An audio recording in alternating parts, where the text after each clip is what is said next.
Good morning, everyone, and welcome to Activities for People Living at Home with Dementia.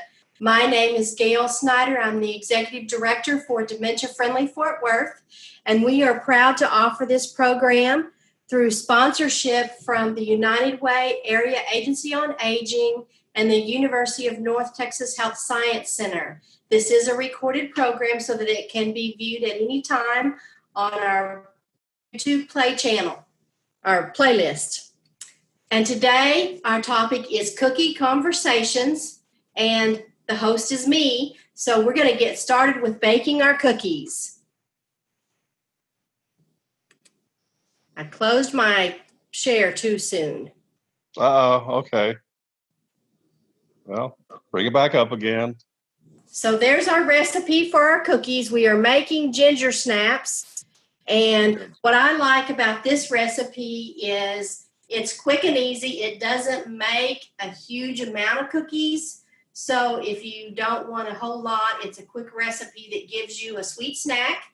And they're good hot and they're good cold. They also freeze very well. Okay, so we're going to start. I have all my ingredients out. And I like to use Crisco whenever I'm using shortening in my recipes. So I've already measured out 3/4 cup of shortening. I'm going to put that in the mixer. After we're all done, I'll tell you a story about Crisco. Okay. Okay. After we're done, I don't want to interrupt the baking part of it. Okay. And then we're going to put in a cup of sugar.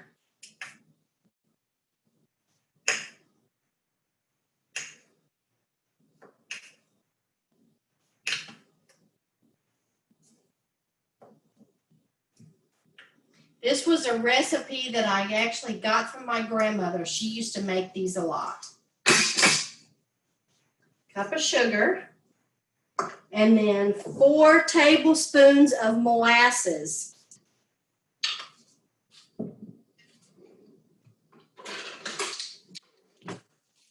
I kind of view this recipe as a fall recipe, but I like them so much I make them at other times too. I agree. They're good. It seems like a fall cookie. Yep. Ginger snap will go any time of the year. What's that? Ginger snaps go good any time of the year. Yes.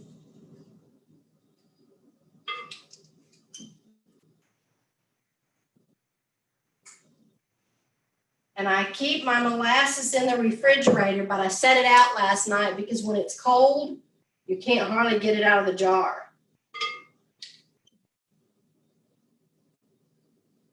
I know. You got the old saying, right? Runs as slow as molasses. Right.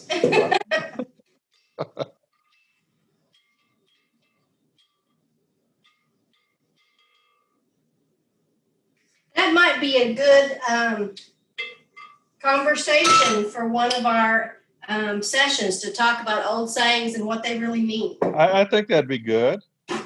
That might be fun. I think it would be too. Okay, so then our next ingredient is 1 egg. And I always, when I'm baking, put my egg into a separate dish before I put it into the cookies. And the reason for that is because you never know when you're going to get one that's developed a little too far and it would ruin everything we've done. Yep. And I'm especially doing that because these happen to be fresh farm eggs. Okay. At the very start of all of this health crisis, we were having trouble getting eggs at my local store. And my daughter has a friend who raises chickens. And so about every 2 weeks, I get 2 dozen eggs from the farm. So now we're going to mix this together.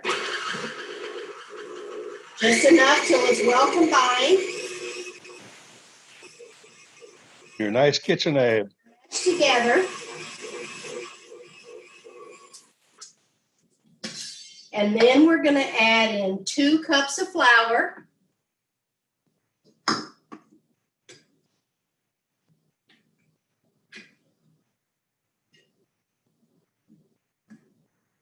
And I'm actually going to put these in a separate dish first so that we can combine our baking soda and spices together before we put it into the cookie dough.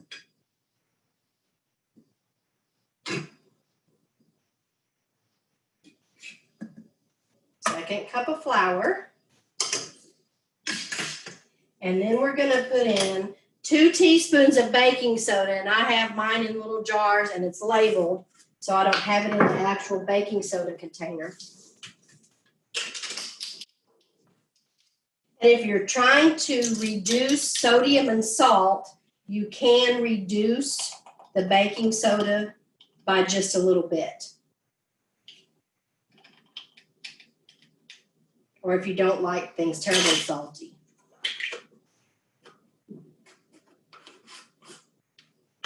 And then we're going to put in a teaspoon of cinnamon. Oh, it looks like I got to go get some more cinnamon out of my other cabinet.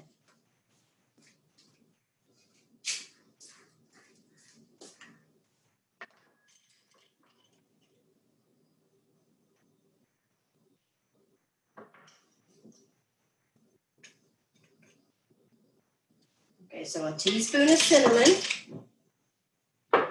And then a teaspoon of cloves.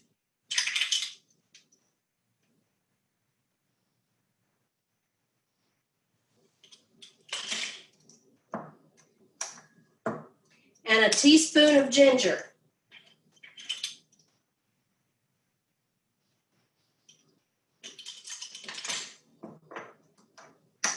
And then I'm going to mix that all together with a fork so that it distributes well through the rest of the cookie batter.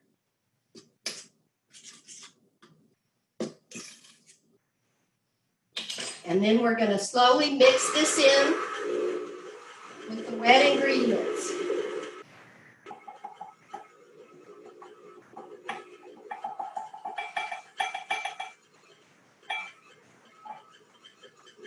Something I forgot to say is the oven needs to be preheated to 350, and I've already done that.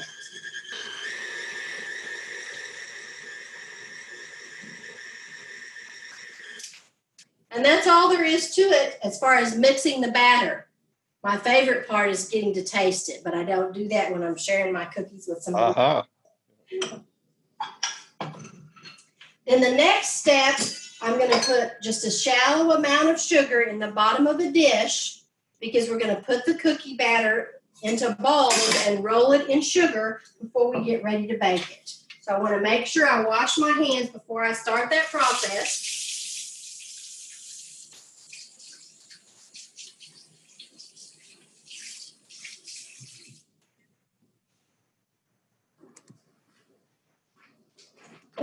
And I'm actually going to use a small cookie scoop to get the batter out and get the balls of dough started. Could you tilt the camera down just a touch so I can see how you're putting it on the sheet? Thank you. Okay. And I'm going to move the cookie sheet over where you can see it better. Yeah, thank you.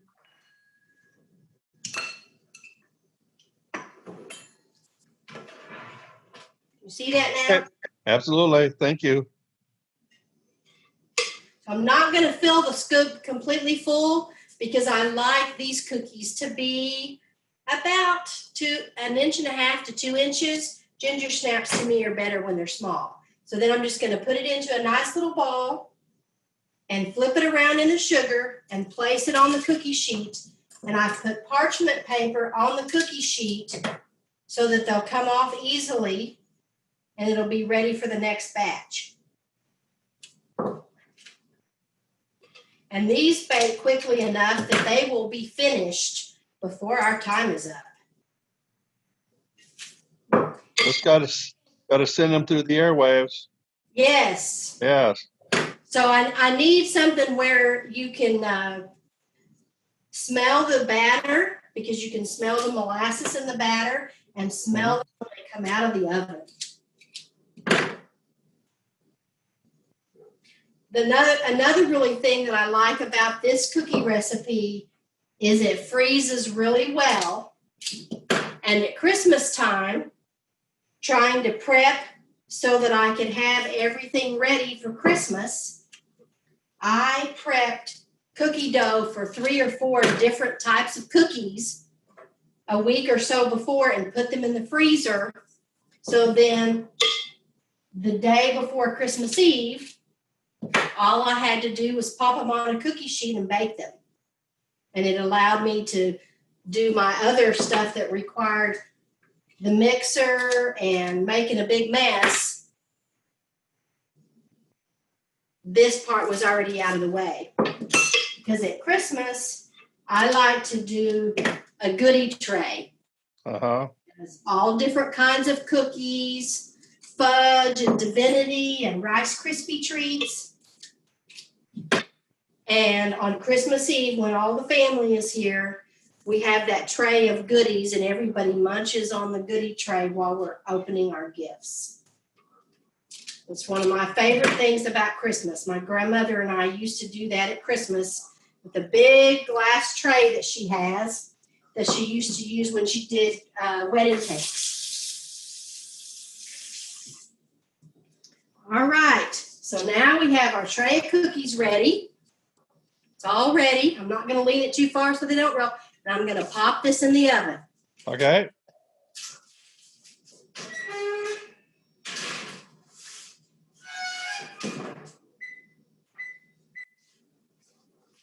And I've set the timer on that for 8 minutes, and I'll check it because how long it bakes depends on if you like them chewy or if you like them snappy.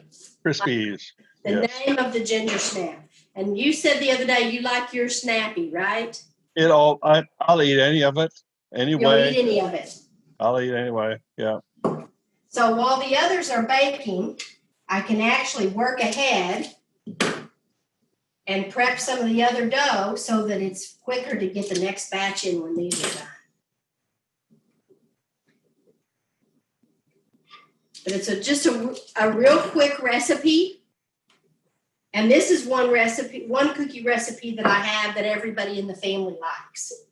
Some of the cookies and cakes that I make, not all of my family likes because they have nuts or coconut in them, and some of my family doesn't like those things.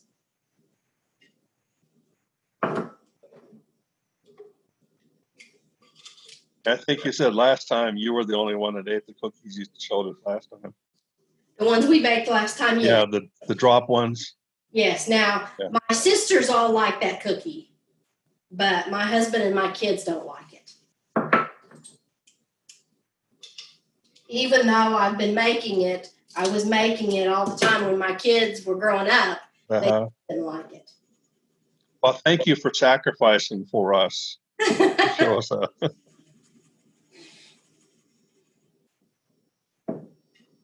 All right. So do you like to do any baking and cooking in the kitchen? Not really. I'm not really a kitchen person. No. No. No.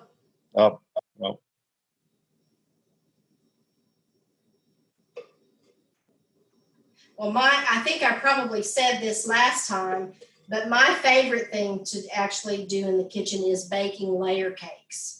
Okay. Yeah. I have several different ones and several different flavors that are my specialties. I do a red velvet Waldorf cake. I do an Italian cream cake. And then I have a chocolate devil's food that has what's called seafoam frosting, which is cooked frosting. Okay. And instead of using white sugar, you use brown sugar. And that's what changes it to the seafoam. And that was a favorite recipe for my kids when they were growing up. In fact, my daughter has a birthday coming up, and that's the cake she requested for her birthday. Sure. And I've also done a couple of small wedding cakes. Okay. And one of those, the bride actually requested the red velvet cake that I make.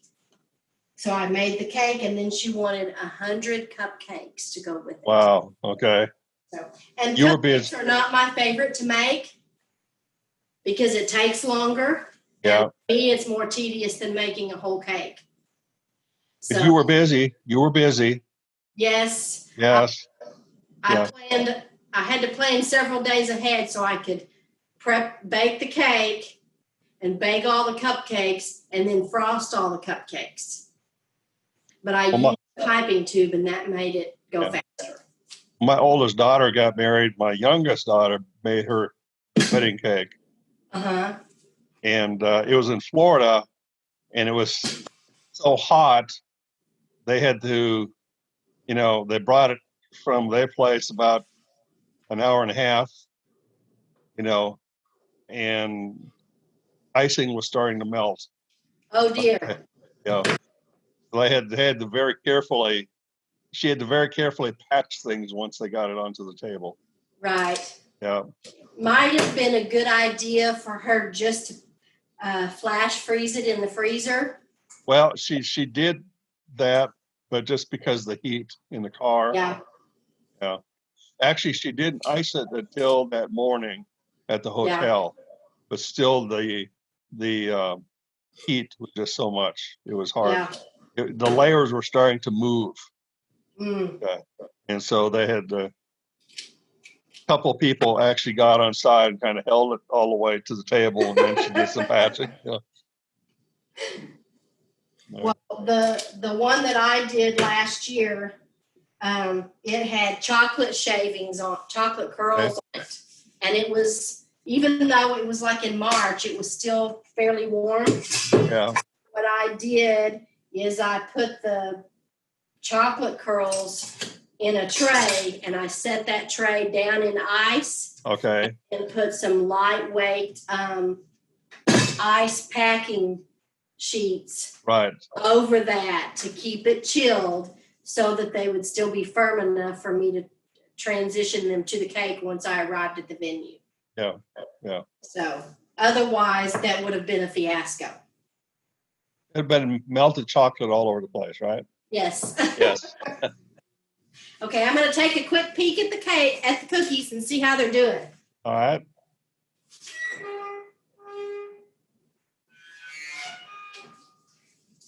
They are starting to spread out, but okay.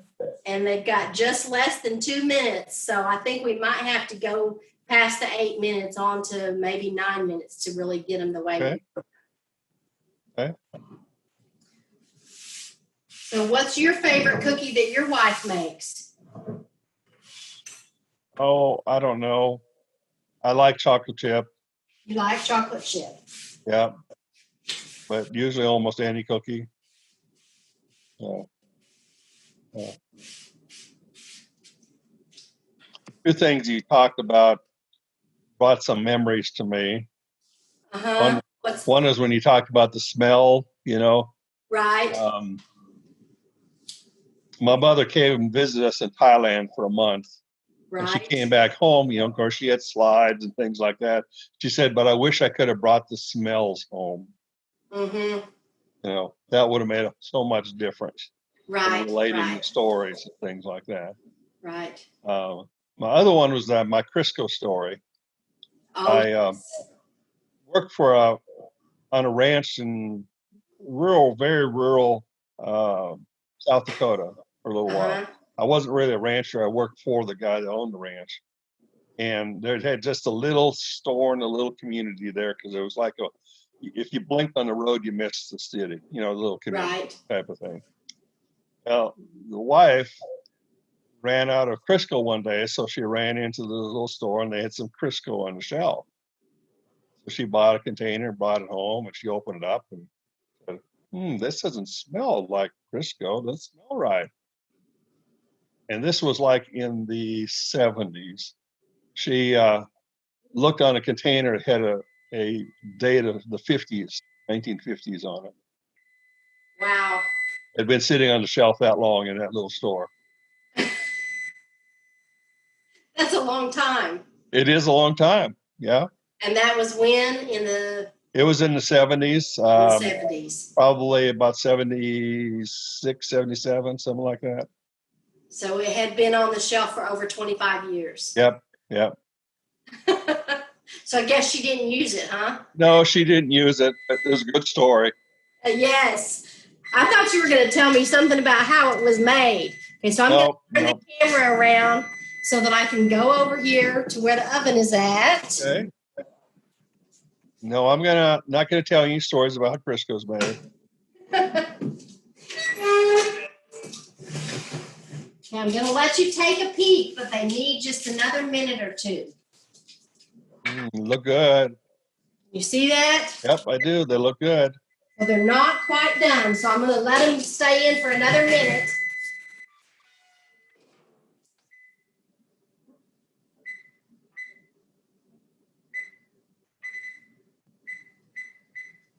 Okay, I've actually put it for 2, but we're not going to leave it in for the full 2. Okay. So that's your story about the smells reminds me, I served on a mission trip in Liberia, West Africa in the late 80s or the mid 80s. Yeah. And there are some smells that were there that I'm glad I didn't have to bring home. It was in an area where there was a Firestone rubber plantation. Yeah, yeah. And the smell from the rubber plantation was like nothing I've ever smelled before. Yeah. And it permeated everything when the time of the day that the smells were out, even absorbed into your skin. And when you perspired, it was that smell. Yeah. So, but it was interesting to tour the plant. Right. Yeah. See how they made it, but you almost needed a mask because the smell was so bad. When Sue served in Nigeria, she said the smells was, she got off the airplane with a Nigerian guy and said, just take a big breath. It just about choked her to death, because the smells are so prevalent. Right. And when we got married, she had left Nigeria about a year before we got married. Mm-hmm. And the week or a day or so before we got married, a box that she had shipped from Nigeria came. And she opened the box and closed up the box and threw it away because the smell was so bad. She didn't care what was in it anymore. It was just, smells were just so bad. You see, because it's been sitting in that box on a boat. Right. For that whole year. Yeah. And it was a whole year? Well, it was a whole year after she left. Yeah. Wow. Yeah. All right.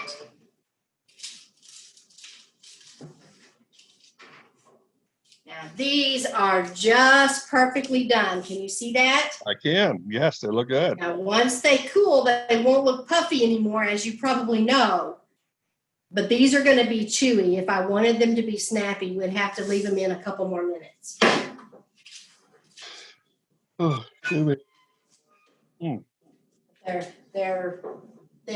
They're starting to deflate now, which is what they do. Yep. And the smell, just think back to the smell of molasses. You can smell a little bit, I think, of the other spices and even the baking soda. And it smells really good. Now, once these have cooled just a little bit, one of my favorite things is to have a ginger snap with a cup of hot tea. Okay. Most people would say they need a glass of milk, but I like to have a cup of hot tea with it. And so we'll let these cool just a minute, and then I'll go ahead and transfer them to our cooling rack. So I'm going to turn the camera around. Hope I'm not making you dizzy. Nope, no problem.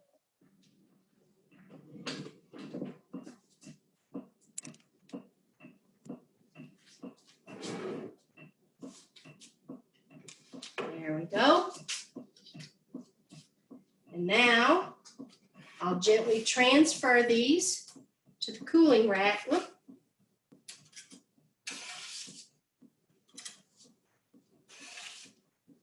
it's nice that they turned out nice and uniform. Because they don't always.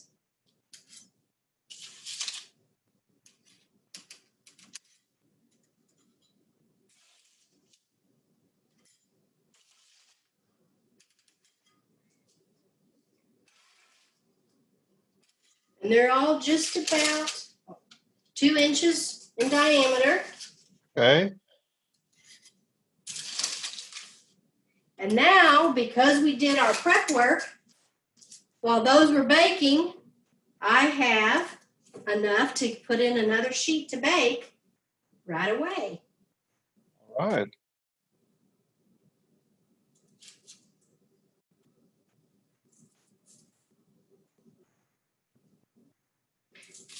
And I love to do baking and cooking in the kitchen, and that's partly because of the influence of my grandmother, who loved to bake. And she did lots of different cookies and lots of different cakes. She also did wedding cakes. They were pastors in Oklahoma and California. And she used to make wedding cakes for some of the brides that were getting married at the church. Okay. Where in California were they? Paso Robles. Trying to think where that is. And I don't remember exactly where that's at. And I was born in Richmond. Okay. But I've only visited a couple of times since we moved away from there, and we moved from California to Oklahoma when I was just a toddler. Okay. So now we have another sheet of cookies ready to go into the oven. Okay.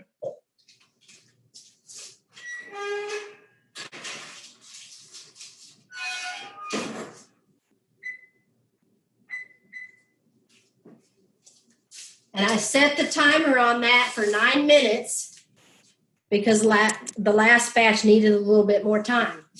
Okay. So that's about all there is to this recipe. It's pretty simple. And in less than 30 minutes, we have cookies ready to eat. Sounds good to me. Yeah. Just pass them over. So if you'd like to send me your address by email, I'll get some in the mail to you. Well, I appreciate that very much. Sure. Thank you, Gail. I appreciate it. All right. Fun. Well, thanks so much for coming today. And on Monday, we will have our Ageless Grace Movement Program, which is a great way to connect your brain and your body and get some movement going, and you can do it from your recliner. All right. Very good. Thank you. All right. You have a great day. Thanks for coming, Steve. Thank you, Gail. You have a great weekend. Okay, you too. Bye-bye. Bye-bye.